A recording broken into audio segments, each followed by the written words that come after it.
That way we can keep your face out of it. Mm-hmm. Is anything tender down here? Mm-mm. Good. Have you felt much pulling down low?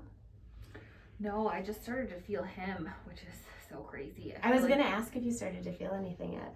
I think I'm more like sensitive to that now this time around. Are you okay if I come down your pubic joint? Yeah. Last time I feel like I didn't know anything and I thought it was all like yes pain, but now I can like truly You can tell the it's a difference. baby? Yeah. Anything tender? Nope. Perfect.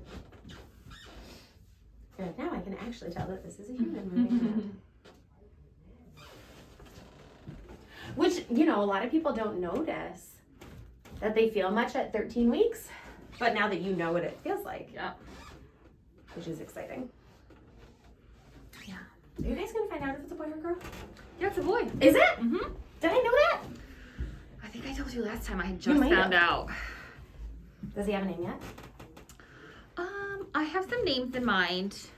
And it's really funny because like I don't even tell my husband my top names until like I know. Mm-hmm. So everyone's like, what names does Nico like? I'm like, I don't know, we haven't talked about it. Has he said that he likes anything yet?